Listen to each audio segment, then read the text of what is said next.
সাময়িক স্বস্তিতে 26,000 চাকরিহারারা তারা ফিরতে পারবেন স্কুলে। বৃহস্পতিবার মধ্যশিক্ষা পর্ষদের আবেদন শুনল সুপ্রিম কোর্ট। বাড়ল নতুন নিয়োগের সময়সীমা। নতুন নিয়োগের সময়সীমা বেড়ে হলো 31শে ডিসেম্বর। যোগ্য শিক্ষকেরা ফিরতে পারবেন স্কুলে। নিয়োগ প্রক্রিয়ায় সমস্যা হবে না যোগ্যদের। 31শে ডিসেম্বরের মধ্যে শেষ করতে হবে প্রক্রিয়া। শুধুমাত্র শিক্ষকদের জন্য এই রায়। দেশের সর্বোচ্চ আদালতের এই রায় আপাতত স্বস্তি ফিরল যোগ্য শিক্ষক শিক্ষিকাদের মধ্যে। বিভিন্ন জায়গার পাশাপাশি এই একই ছবি দেখা গেল রায়গঞ্জ শহরেও। রায়গঞ্জেও এদিন যোগ্য শিক্ষক শিক্ষিকাদের মুখে ফুটলো হাসি। সকাল থেকে বিষয়টি নিয়ে তারা টেনশনে ছিলেন, শেষ পর্যন্ত অনেকটাই শান্তি পেলেন। কি বলছেন তারা, শুনবো।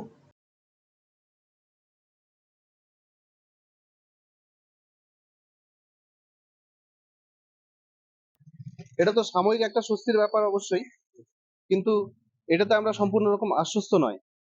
কারণ এখানে বলেছে 31 মে এর মধ্যে একটা হচ্ছে করতে হবে, নোটিফিকেশন করতে হবে, এবং 31 ডিসেম্বরের মধ্যে আবার নতুন করে প্রসেসটা কমপ্লিট করতে হবে।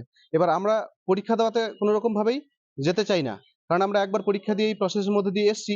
আবার 8-10 বছর আমরা এই পড়াশোনা থেকে বিরত রয়ে এখন করেছি। এখন নতুন করে পরীক্ষা দিতে গেলে আমাদের অনেক কিছুই হবে। সুপ্রিম কোর্টের রায়ে সত্যি বলতে কি কিছুটা হলেও স্বস্তি। আমরা সকাল থেকে খুব টেনশনে ছিলাম রায়টা কি হবে, আদৌ আমাদের যে মিসেলিনিয়াস ফাইলটা করা হয়েছে সেটা অ্যাকসেপ্ট হবে কি না। অ্যাকসেপ্ট যদি না হতো তাহলে হয়তো আজকে থেকে আমরা টার্মিনেশন লেটার আমাদের ধরিয়ে দিত, আমাদের বেতনটাও পেতাম না। তবে আপাতত আমরা বেতন পাবো। আগামী কাল তো ছুটি আছে, পরশুদিন থেকে আমরা আবার স্কুল করব। অন্যদিকে আমরা এই বিষয়ে কথা বলেছিলাম রায়গঞ্জের চাকরিহারা শিক্ষিকা কৃষ্ণ মৃত্তিকা নাথের সাথে।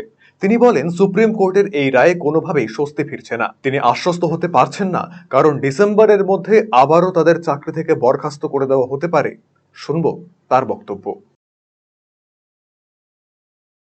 কোনোভাবেই আমরা আশ্বস্ত হতে পারছি না, তার কারণ এইভাবে একটা সীমাবদ্ধ সময়ের মধ্যে ডিসেম্বরের মধ্যে আমাদেরকে চাকরি থেকে আবার বরখাস্ত করে দেওয়া হতে পারে বা হবেই আর কি, ওই অবধি আমাদের সময়সীমা দেওয়া। তো সেরকম ভাবে একটা আমাদের মানসিক স্থিতি কিভাবে আসে যে আমরা এই সময় অবধি চাকরি আমাদের রয়েছে, তারপর থেকে আমাদের চাকরি নেই। এবং তার মধ্যে আবার বলা হলো যে 31 মে এর মধ্যে আবার নতুন করে পরীক্ষার একটা বিজ্ঞপ্তি দিতে হবে, এবং সেখানে আমরা ফ্রেশ স্টুডেন্টদের সাথে যারা এখনো অব্দি পড়াশুনো রয়েছে বা পড়াশুনোর মধ্যে রয়েছে তাদের সাথে আমরা আবার অসম প্রতিযোগিতায় অবতীর্ণ হব। এটা কি কোনোভাবে সম্ভব এই অসম প্রতিযোগিতাকে মেনে নেওয়া?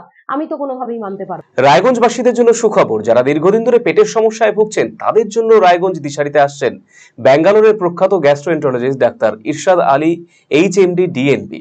এখন থেকে প্রতি মাসে নির্দিষ্ট দিনে ডাক্তারবাবুকে দেখাতে আজই যোগাযোগ করুন দিশারি হেলথ কেয়ার, উকিলপাড়া, রায়গঞ্জ শাখায়।